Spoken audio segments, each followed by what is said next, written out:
Trump pardons Joe Arpaio, who became face of crackdown on illegal immigration. Washington, President Trump on Friday pardoned Joe Arpaio, the former Arizona sheriff whose aggressive efforts to hunt down and detain undocumented immigrants made him a national symbol of the divisive politics of immigration and earned him a criminal contempt conviction. In a two-paragraph statement, the White House said that Mr. Arpaio gave years of admirable service to our nation and called him a worthy candidate for a presidential pardon. Mr. Trump called Mr. Arpaio an American patriot in a tweet later Friday. He kept Arizona safe, the president said. In his own tweets, Mr. Arpaio thanked Mr. Trump and called his conviction a political witch hunt by holdovers in the Obama Justice Department. He also pointed his supporters to a website that was accepting donations to help him pay off his legal fees. Mr. Trump, who made cracking down on illegal immigration a signature campaign issue and had pressed for local officials to do more to assist federal authorities in rounding up undocumented people, had been openly flirting with the idea of pardoning Mr. Arpaio. Continue reading the main story. The Trump White House. The historic moments, head-spinning developments and inside the White House intrigue. Trump gives Mattis wide discretion over transgender ban. August 25. Trump administration prepares for Hurricane Harvey. August 25. Trump's Afghan gamble now rests on general he doubted. August 24. Trump fences himself in with border wall spending threat. August 24. John Kelly's latest mission, controlling the information flow to Trump. August 24. See more. Recent comments. Mary 3 minutes ago. Time to stop agonizing at the latest vile thing Trump has done and time to start mobilizing. Republicans won't serve as a check on Trump's. Roberta 3 minutes ago. Enough already. If you want to truly take a stand against Trump and put a stop to his abusive powers, the only protest that matters is in. Josh 3 minutes ago. It's been what? 6 months? The United States will be a shell of a country if this man continues this for another 3 years. Every hour of. See all comments. Write a comment. Related coverage. Opinion editorial. The perils of a pardon for Joe Arpaio. August 24, 2017. Opinion op-ed contributor. A pardon for Arpaio would put Trump in uncharted territory. August 24, 2017. Since ouster, Sheriff Arpaio has lots of time, but not for regrets. May 23, 2017. Sheriff Joe Arpaio loses bid for 7th term in Arizona. November 9, 2016. Former Arizona Sheriff Joe Arpaio is convicted of criminal contempt. July 31, 2017. I won't do it tonight because I don't want to cause any controversy, the president said Tuesday night at a campaign-style rally in Phoenix, after asking, was Sheriff Joe convicted for doing his job? I'll make a prediction,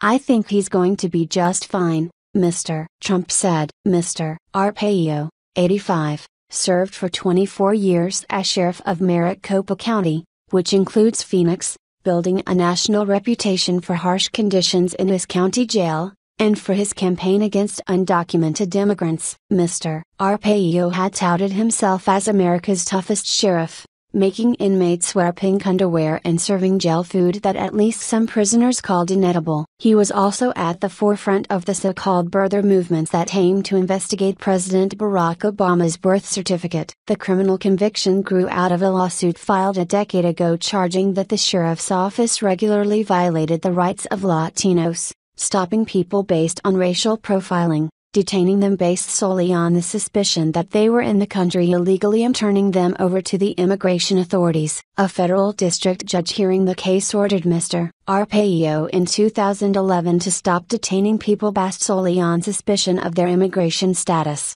when there was no evidence that a state law had been broken. But the sheriff insisted that his tactics were legal and that he would continue employing them. He was convicted last month of criminal contempt of court for defying the order, a misdemeanor punishable by up to 6 months in jail. The pardon was swiftly condemned on Twitter by Democrats in Congress as outrageous and completely unacceptable and a disgrace. Its timing also raised eyebrows, coming on the eve of Hurricane Harvey, a Category 4 storm, barreling down on coastal Texas. Senator Chuck Schumer, Democrat of New York and the minority leader, accused Mr. Trump of using the cover of the storm to pardon Mr. Arpaio and to issue a formal ban on transgender people from joining the military. The ban also gives the Secretary of Defense wide latitude to decide whether currently serving transgender troops should remain in the military. The only reason to do these right now is to use the cover of Hurricane Harvey to avoid scrutiny,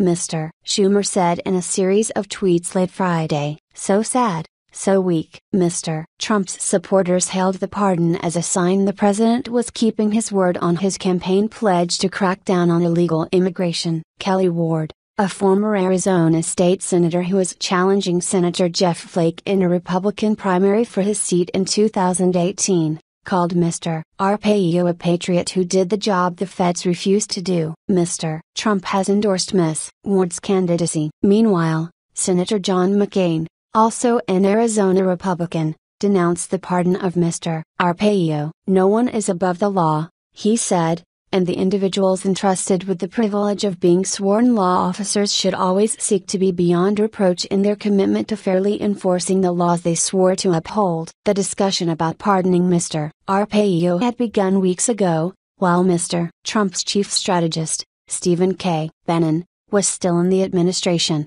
according to two people briefed on the matter. But the decision to make the announcement during a national news blackout related to the impending hurricane was not accidental. Some in the Trump administration had cautioned against it as too controversial, and had urged waiting, if it were going to be done. Mr. Bannon had favored the move, as had Mr. Trump's policy advisor, Stephen Miller, a former advisor to Jeff Sessions, the Attorney General and a former senator for whom Mr. Miller served as press secretary. Mr. Sessions and Mr. Miller share a hardline view on curtailing immigration levels, and Mr. Arpaio had become a national avatar for Mr. Trump, who had a good relationship with the sheriff during the 2016 presidential campaign. Mr. Trump had once told Mr. Arpaio that he would try to help him if he could down the road, but that was before Mr. Trump was closing in on Hillary Clinton in the presidential race. Still, he was fond of Mr. Arpaio,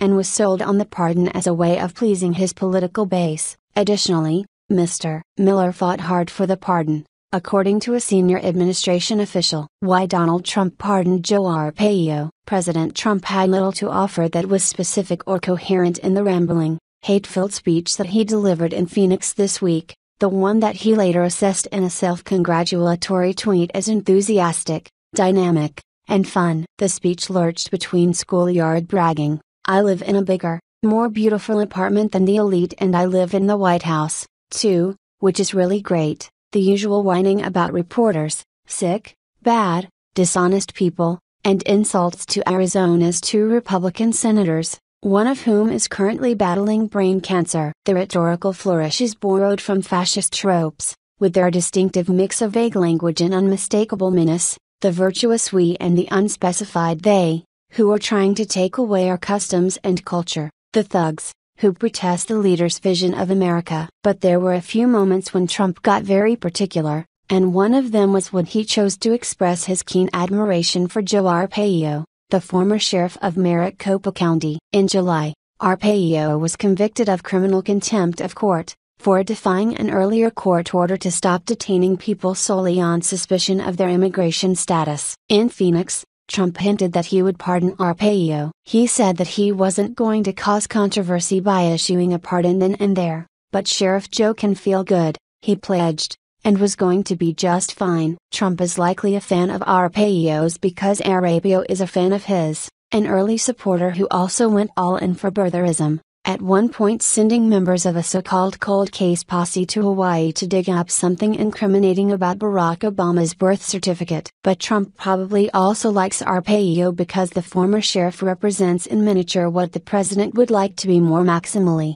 a successful American authoritarian. Earlier this month, in a conversation with Fox News, Trump called Arpaio an outstanding sheriff and a great American patriot. It's worth considering what it takes, in Trump's view, to deserve such tributes. Arpaio, who served as the sheriff of Maricopa County, which encompasses Phoenix, from 1993 until he was voted out of office, in 2016, has a long-standing reputation for flouting civil rights, particularly those of Latinos. In 2011, an investigation by the Justice Department's Civil Rights Division found that Arapio's Sheriff's Department engaged in egregious racial profiling in its traffic stops and discrimination in its jailing practices. In Maricopa County, Latino drivers were 4 to 9 times more likely to be stopped than similarly situated non-Latino drivers, and about a fifth of traffic stops, most of which involved Latino drivers,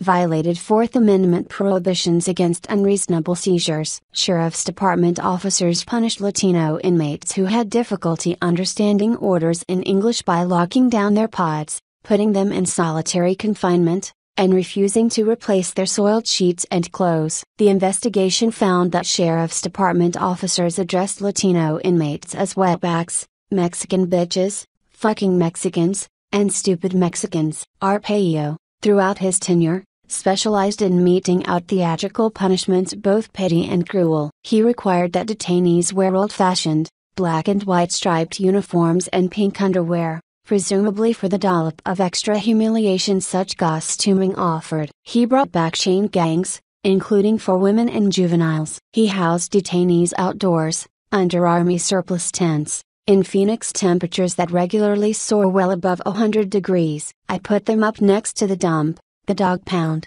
the waste disposal plant, Arapio told my colleague William Finnegan, who wrote a profile of Arapio, in 2009. The sheriff called detainees criminals when they had not been convicted and once referred to his jail as a concentration camp. Finnegan described a federal investigation that found that, like Trump, Arapio regards reporters, activists, and critics of his policies as personal enemies as well as enemies of the people. The Justice Department investigation found that his department had engaged in a pattern or practice of retaliating against individuals for exercising their First Amendment right to free speech. It had arrested individuals without cause, filed meritless complaints against the political adversaries of Sheriff Arpaio, and initiated unfounded civil lawsuits and investigations against individuals critical of MCSO policies and practices. As Finnegan wrote, when the Phoenix New-Times ran an investigation of Arpaio's real estate dealings that included his home address,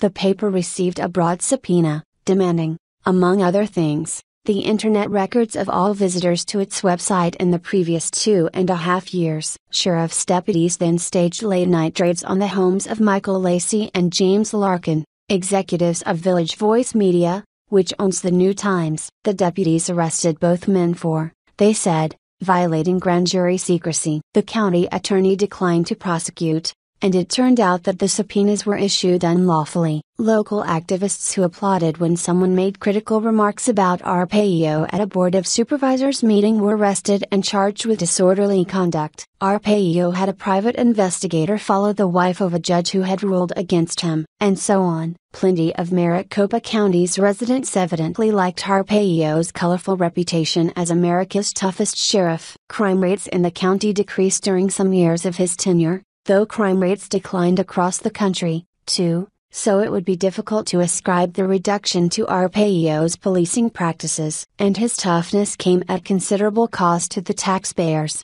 who have had to pay for the tens of millions of dollars it has cost the county to respond to lawsuits against the former sheriff. Meanwhile, reporting by the App and several Arizona media outlets revealed that Arpaio's department, preoccupied with going after illegal immigration, had failed to properly investigate some 400 sex crimes over a 3-year period in the mid-2000s. Arpaio was scheduled to be sentenced for the contempt of court charge on October 5, and he could have served up to 6 months in prison. Choosing to pardon him is a gift to the white nationalists, but it also signals a broad-brush contempt for fundamental rights in this country, as Paul Charlton, a former U.S. attorney in Arizona, told the Washington Post earlier this week. If you pardon that kind of conduct, if you forgive that behavior, you are acknowledging that racist conduct in law enforcement is worth the kind of mercy that underlies a pardon, and it's not. And it's an abuse of the president's discretion. It's an injustice, and speaks volumes about the president's disregard for civil rights if this pardon takes place.